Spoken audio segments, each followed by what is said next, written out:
அனைவருக்கும் தை திருநாள் நல்வாழ்த்துக்கள். ஸோ இன்றைக்கி ஆஸ் யூஷுவல் சீக்கிரமாக எழுந்திரிச்சு பொங்கல்லாம் வச்சாச்சு. எங்கள் வீட்டில் பொங்கல் நல்லாவே பொங்கிச்சு. சின்ன வயசில் வீட்டில் சாப்பிட்ற பொங்கல் முந்திரி நம்ம வாய்க்கு மாட்டாது. அப்போல்லாம் நான் யோசிப்பேன், நான் பண்ணும்போது முந்திரி அதிகமாக போட்டு பண்ணணும், நெய் பால் அந்த மாதிரி சூப்பராக பண்ணி சாப்பிட்ணும் அப்படின்னு நினச்சேன்.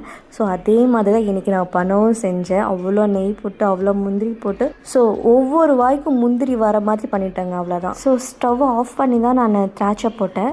ஏன்னா திராட்சை சீக்கிரமாக போட்டாலே கறி. ஸோ அந்த மிஸ்டேக் பண்ணக்கூடாதுன்னு லாஸ்ட்டு தான் நான் போட்டேன். ஸோ அதுக்கப்புறம் ஏலக்காய் பொடி போட்டு நான் பொங்கலை இறக்கி வச்சுட்டேன். வெண் பொங்கலும் பண்ணி இறக்கி வச்சுட்டேன்.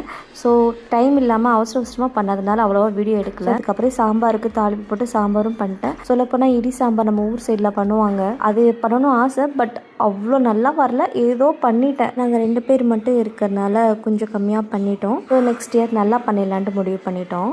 அதே மாதிரி உங்கள் வீட்டில் பொங்கல் எப்படி போச்சுன்னு கண்டிப்பாக கமெண்ட் பண்ணுங்கள். அதே மாதிரி சேனலை சப்ஸ்கிரைப் பண்ணிக்கோங்க. ஓகே, பாய்.